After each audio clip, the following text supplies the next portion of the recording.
అందరికీ నమస్తే అండి. నా పేరు చంటి అండి. ఇది మా హౌసు. చాలా ఇష్టపడి కట్టుకున్నాం మొత్తం.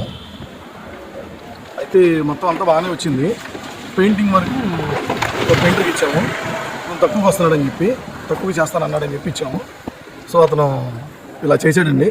మాకేం నచ్చలేదు. డల్ అయిపోయింది మొత్తం. ఎవరు అడిగినా కానీ అంతా డల్ పెయింట్ వేసారు, డల్ పెయింట్ లైట్ అయిపోయింది, డల్ అయిపోయింది అని అంటున్నారు. సో మాకు ఇది నచ్చగా అసలు ఎవరి చేత చేద్దాం, ఏం చేద్దాం, లుక్ రావాలని యూట్యూబ్లో సెర్చ్ చేసాం. క్రియేటివ్ హ్యాక్స్ అని చెప్పి మాకు ఒక ఛానల్ దొరికింది. అతను పిలిపించి అతను కాంటాక్ట్ అయ్యాం. పిలిపించి మాట్లాడి చెప్పాము. అతను ఇతని మీద రేట్ ఎక్కువ చెప్పాడు. అయినా కానీ అతను చేసిన డిజైన్స్ కానీ వర్క్ కానీ ఆర్టిస్టిక్గా బాగున్నాయి. సో దానివల్ల అతను వర్క్ నచ్చి పిలిపించి ఇచ్చాము. నా సజెషన్ ఏంటంటే తక్కువకి వస్తుంది కదా అని చెప్పి, తక్కువ చేస్తున్నారు అని చెప్పి ఎవరు ఇచ్చి మీ డబ్బులు అనవసరంగా వేస్ట్ చేసుకోవద్దు. ఎవరి దగ్గర మీరు మోసపోవద్దు. ఎక్కువైనా సరే మీకు నచ్చి చూసి ఇలాంటి వాళ్ళకి ఇవ్వండి. సూపర్గా చేస్తారు. మీకు సాటిస్ఫై అవుద్ది. ₹1 పోయినా పర్వాలేదు. దాని వరకు మీకు సాటిస్ఫై అవుద్ది. నలుగురు మెచ్చుకుంటారు. ఇల్లు ఒకసారి కట్టుకుంటామండి, అంత పెద్దగా కట్టలేం. ఇది గుర్తుపెట్టుకోండి అందరూ. ఓకే ఫ్రెండ్స్, విన్నారు కదా.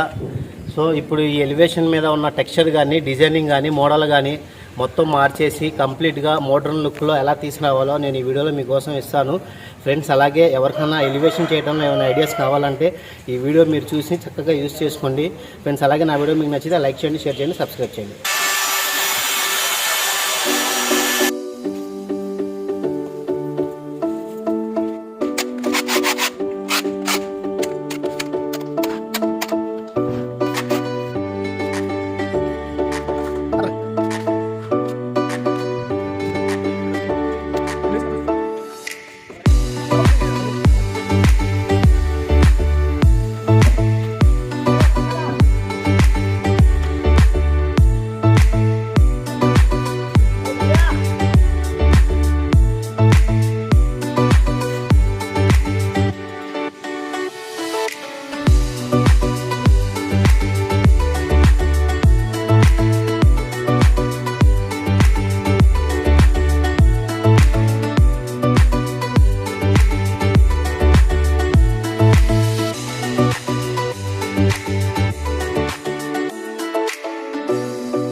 ఓకే ఫ్రెండ్స్, బిల్డింగ్ అయితే కలరింగ్ అంతా కంప్లీట్ చేసాం.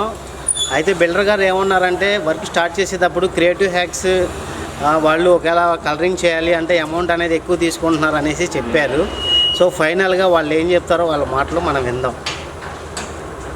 సరే, మేము ఎక్కువ తీసుకున్నా కానీ మీరు బాగా చేశారు. మీరు నిజంగా చెప్పండి, మీరు ఇచ్చింది ఎక్కువ అని మీకు అనిపించిందా ఇప్పుడు వర్క్ కంప్లీట్ అయిపోయిన తర్వాత? అనిపించలే, వాస్తవంగా అనిపించలేదు. మరి స్టార్టింగ్లో అదే కదా మీరు చెప్పారు. స్టార్టింగ్లో అంటే మనం డబ్బులు ఇచ్చేటప్పుడు ఇంత వర్క్ వచ్చిద్దని ఎవరికి తెలియదు కాబట్టి మేము అలా అనుకుని ఎక్కువ అనిపించింది.